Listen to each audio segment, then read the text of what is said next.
சங்க உறுப்பினர்களுக்கும் சைவ முன்னேற்ற சங்கத்தின் தலைவர் திரு ஆனந்த தியாகர் அவர்களுக்கும் மற்றும் வெளியவர்களுக்கும் எனது வணக்கம்.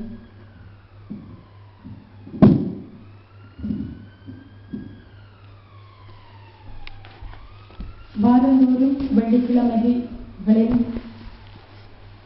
பெரிய புராண சொற்றொடர் இங்கு நடந்து வருகின்றது. இன்றைய தினத்தில் முருகன் நாயனாரை பற்றி பேச எனக்கு வாய்ப்பு தந்தமைக்கு சைவ முன்னேற்ற சங்க பெரியவர்களுக்கு நன்றி. நான் பேசுகையில் ஏதேனும் பிழை இருப்பின் பெரியவர்களாகிய நீங்கள் சிறியவளாகிய என்னை மன்னிக்குமாறு கேட்டுக்கொள்கின்றேன். இந்த வகையில் சைவ முன்னேற்ற சங்கம் பெரிய புராண சொற்றொடரை வெள்ளிக்கிழமைகளில் ஒழுங்கு செய்து சொற்பொழிவை ஆற்றுவதற்கு முக்கிய காரணம் என்னவென்றால், பெரிய புராணம் என்றால் நம் எல்லோருக்கும் முதலில் தெரிவது முக்கியமான அந்த 4 நாயன்மார்களான திருஞான சம்பந்தமூர்த்தி நாயனார், திருநாவுக்கரசு நாயனார், சுந்தரமூர்த்தி நாயனார் மற்றும் மாணிக்கவாசக சுவாமிகள் அவர்களே.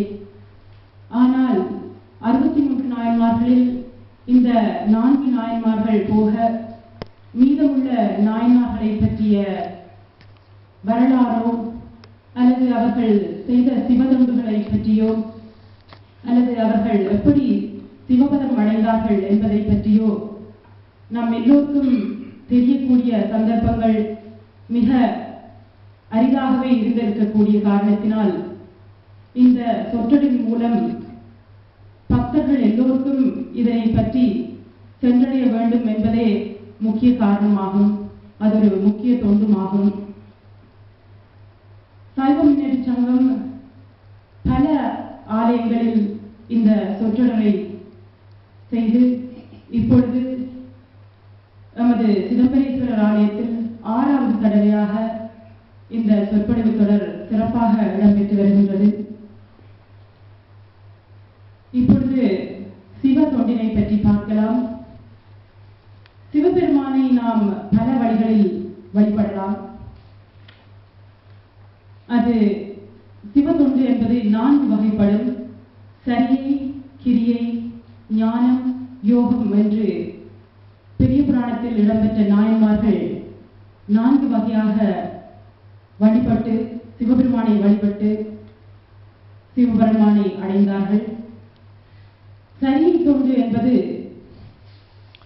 எமது சரீரத்தால் தொண்டு செய்வது, அதாவது நமது உடம்பை பயன்படுத்தி செய்யும் தொண்டுகளான கோயிலுக்கு பூந்தோட்டம் அமைப்பது, சுவாமிக்கு பூமாலை கட்டி சாத்துவது அல்லது கோயிலை சுத்தம் செய்வது அல்லது கோயில் விளக்குகளை நீக்குவது என்று அது பல வகைப்படும். அந்த தொண்டிற்கு பணமோ பதவியோ பொருளோ அல்லது அங்கீகாரமோ தேவையில்லை. இப்படிப்பட்ட தொண்டினைத்தான் திருநாவுக்கரசு நாயனாரும் தனது உழவார தொண்டு மூலம் இறைவனுக்கு செய்தார். அவர் மற்றவர்களுடைய, அதாவது கோயில் பக்தர்களுடைய சுகம் கருதி கோயில் வெளிப்புறத்தினை தனது உழவாரம் கொண்டு முட்கள், புட்கள், கற்கள் எல்லாம் அகற்றி சுத்தம் செய்து நாம் எல்லோருக்கும் முன்மாதிரியாக வாழ்ந்து காட்டினார். இதனை அவர் பல தேவாரங்களிலும் எடுத்துச் சொல்லியுள்ளார். அவர் பாடிய திருமுறை ஒன்றினை இங்கு சொல்கின்றேன்.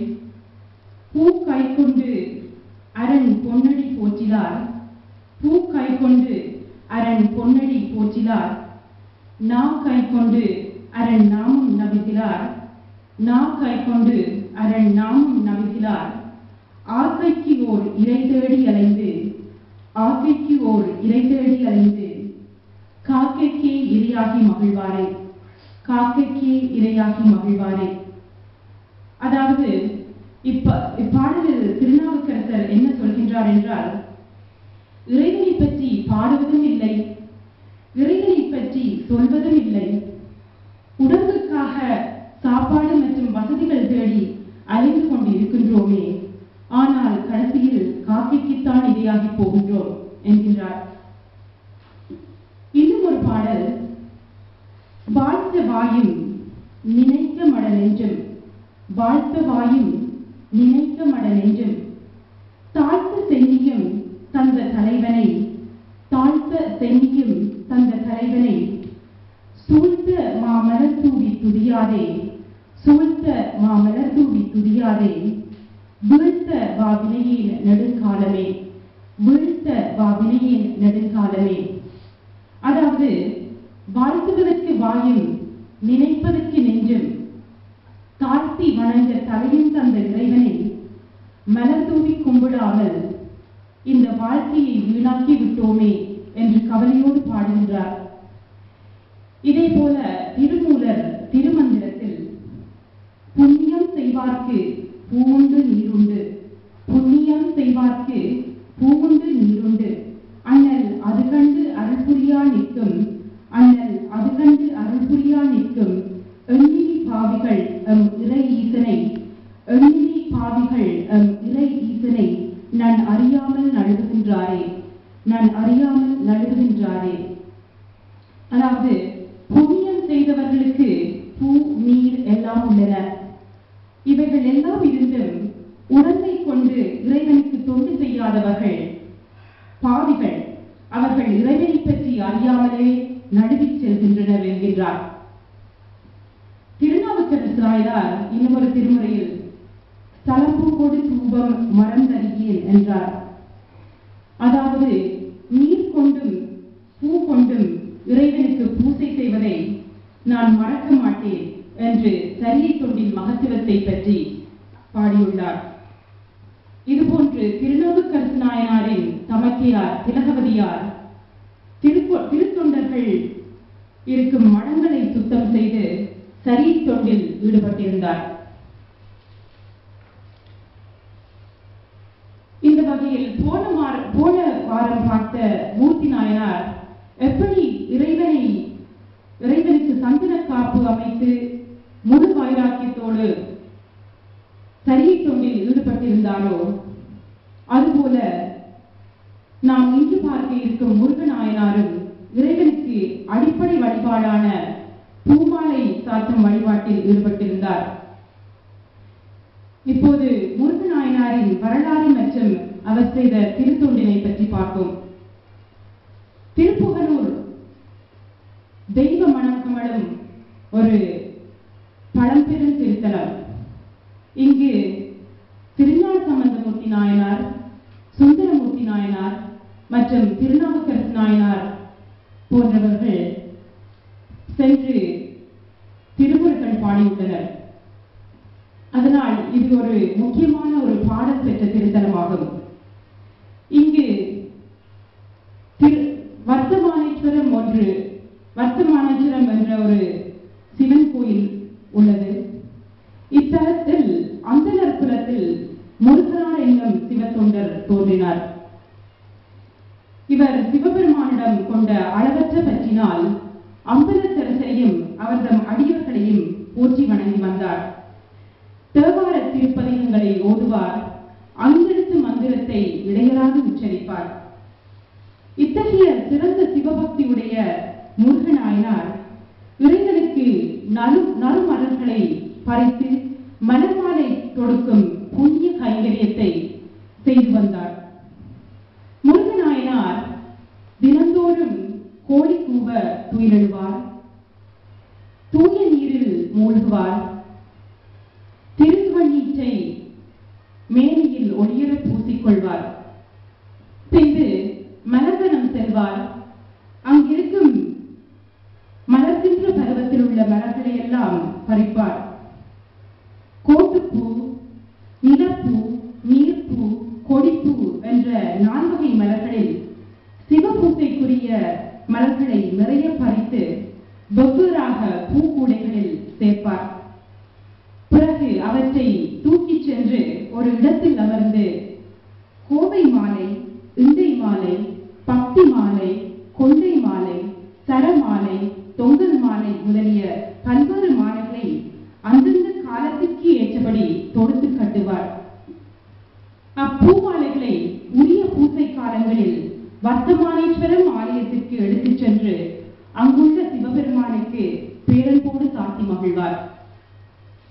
ஈசனோடு அளவற்ற பக்தி கொண்டிருந்த முருகநாயனார் சிவனடியார்களுக்கு சிறந்த மடம் ஒன்றையும் கட்டுவித்தார்.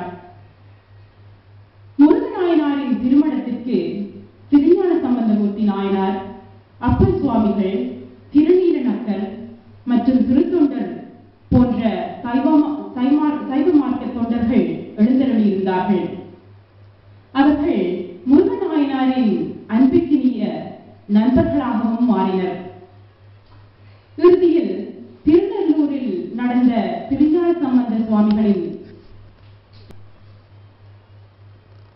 இறைவன் அருளிய பேரொழியில் திருஞான சம்பந்தர் சுவாமிகள் புகுந்த போது தாமும் புகுந்தார். சிவபெருமானின் திருவருளால் பெருமானின் திருவடி நிழலை அடைந்தார். இந்த வரலாற்றின் மூலம் நமக்கு என்ன விளங்குகின்றது என்றால், இறைவனுக்கு அன்போடு செய்யும் நாம் எந்த பணியும் தவறாமல் முழு வைராக்கியத்தோடு செய்து வந்தால் பெருமானுடைய திருஅருளை பெறலாம் என்பதை. வாய்ப்பு தந்த உங்கள் எல்லோருக்கும் எனது நன்றி, வணக்கம்.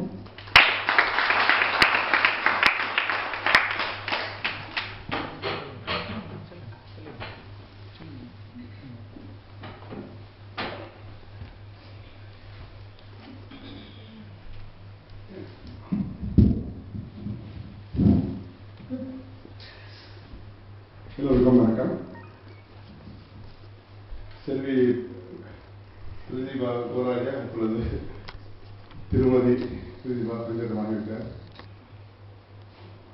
உண்மையிலே திருமணம் புதிதாக பிறகு நான் இதைத்தான் முதல் பேச்சு நினைக்கிறேன். அந்த இளமையில் பேச்சுக்கும் பொழுது பல அனுபவமான பேச்சாக இருந்தது. முந்தைய வெளியே கொடுத்து வளர்ச்சி இருக்கு. இன்றைக்கு மிக அழகாக நல்ல ஆய்வு செய்து நல்ல தேவாரங்களை இருக்கிறது. பிரதிபா உங்களுக்கு தெரியும், நாமக்கல் சாலை படித்து அதே கல்லூரி ஆசிரியாட்டி மற்றும் பல மேடைகளில் நமது நிகழ்ச்சிகளை தொகுத்து வழங்கி எங்கள் மேடைகளில் இந்த முதல்வராக சேர்ந்தார். தமிழிலே நந்த அதோடு என்ன வகையில் தமிழ் கேம்பிரிட்ஜ் பரீட்சையும் பாஸ் பண்ணார். மிக அழகாக ரத்தன சுருக்கமாக இந்த வரலாற்றுகளுக்குள்ளாக இந்த வரலாற்றை நாங்கள் கேட்டுக்கொண்டிருக்கும் பொழுது நாங்களும் சில வேலை செய்யத்தான் வேண்டும். இங்கே வசந்தா இருக்கிறாங்க. இந்த பழையபடி நாங்கள் இந்த தொண்டு, அதாவது சிவதானங்களோ தொண்டுகளோ செய்ய வேண்டும். பழைய 400 வருஷங்களுக்கு முன்பு அப்பர் சுவாமி அதை திருப்பி நாங்கள் சொல்லி போட்டு கூடுதல் வருஷம் இல்லை. அவர் செய்தவற்றில் சிலவற்றையால் நாங்கள் செய்யலாம். இவர் செய்த ஒரே ஒரு பணி வரலாற்றை நீங்கள் பணத்திருப்பீர்கள். அங்கே எந்த அற்புதங்களோ ஒன்றுமோ ஒன்று நடக்கவில்லை. ஆக ஒரே ஒரு விஷயம், பூமாலை கட்டிக் கொண்டே வந்தது. பிரதானமாக நாகார்கள் பரவாயில்லை அப்படி வெள்ளிக்கிழமை கண்டிப்பாக இந்த பூவை கொண்டு வருகிறார்களோ அதுபோல் இதைத்தான் செய்து சிவனத்தை சம்பந்தமாக இருந்தார். ஆகவே ஆலயங்களுக்கு நாங்கள் ஆக வெள்ளிக்கிழமை வந்து அந்த உருவம் கொடுத்து ஒரு அச்சனத்தில் வாங்கி அது எங்களுக்காக செய்த விஷயம். அதில் ஆண்டவனை கொண்டும் இல்லை. நாங்கள் லைக் பண்ணுற மாதிரி பணத்தை கொடுத்தோ அதை கொடுத்தோ 5000 நீங்கள் சம்பளத்துக்கு அச்சனைலாம் சொல்ல பண்ணி அப்போ அதால் ஒரு பலன் எடுக்க போவதில்லை. ஆகவே நாங்கள் அடுத்தவர்களுக்கு நான் சொல்லும்பொழுது எதையும் சேர்த்து தான் சொல்லுங்கள். நாங்கள் பெரும்பொழுது கோயில் பெரும்பொழுது கையில் வந்து பொருள் ஒரு பவுனுக்கு நாங்கள் அரிச்சனை கோயில் வருவோம்னு சொல்லிக்கலாம். இல்லாமல் 2 பவுன் தான் சொல்லிக்கலாம். ஒரு போத்தல் பாலோ அல்லது ஏதோ ஒரு அபிஷேக பொருளோ ஒரு அபிஷேகத்தினோ அந்த பழக்கத்தை நாங்கள் பழக்கம் கேட்டால் ஒரு நல்லது. இதே கூறுங்க. நான் சென்ற வாரம் ஹொலண்டில் இருந்தேன். அந்த ஹொலண்டில் ஒரு ஆண்மையிலேயே ஒரு 2 ஆலயங்கள் இருந்ததுன்னா கண்டிப்பாக நான் சேர்த்து வாய்ப்பு கிடைச்சது. அந்த ஒரு ஆலயம் கிட்டத்தட்ட 1 வருஷமும் 3 மாதம் தான் 15 மாதம். அபார வளர்ச்சி 2 தேர்ந்தெடுத்தார். முதலாவணத்தை 2ஆம் தேர்ந்தெடுத்தார்.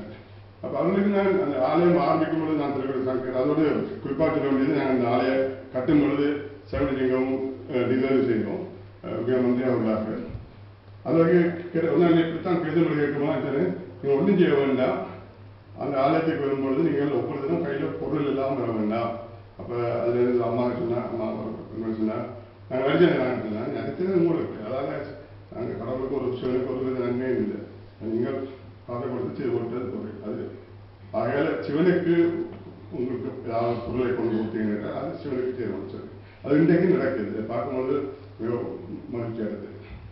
அதுபோல் நாங்கள் இந்த ஆலயத்துக்கு வரும்பொழுது ஏதாவது கையில் சரி ஒரு வாங்க கூட வீட்டில் இருக்க பூக்களையாவது எடுத்துக் கொண்டு வாருங்கள். ஏதாவது ஒன்று அதை நாங்கள் ஒரு விண்ணப்பத்தை வைத்து அதை விட சொன்னால் வளம் அதுபோல் நாங்கள் மாதத்தில் ஒரு ஞாயிற்றுக்கிழமையோ வெள்ளிக்கிழமையோ எல்லாரையும் கூப்பிட்டு இந்த விளக்கியோ தொழிற்சியோ கழிச்சு மாதம் தொடர்ந்து ஒரு பணியை செய்யணும். நாங்கள் ஆக்கள் பேசி போட்டு கேட்டு போகிறது ஒரு சுகம் இல்லையா. இது பாராட்டமாக இருக்கிறோம். குறிப்பாக சில ஆலயங்கள் பார்க்கும்போது நான் சந்தோஷமாக இருக்கு. இப்பொழுது நீங்கள் சில நேரம் போனீங்கன்னா பார்த்தாங்க ஒரு கொஞ்சம் இருந்து பூசை முடிஞ்சு நான் கூட்டி திரைச்சி கிடைச்சி எல்லாம் சொல்லிட்டு போகிறாங்க. பல ஆலயங்கள் அதே பழக்கத்தை நாங்கள் இங்கே சொல்லி கேட்டுக்கொண்டு திருமதி பிரதிபா பஞ்சாயத்து இவர் சந்திக்கும் சார்பிலும் உங்கள் சார்பிலும் மிகவும் நன்றி கூறுகின்றோம். எனதான் பேசினார்கள். தொடர்ந்து இனிமேல் காலங்களிலும் இந்த பேச்சு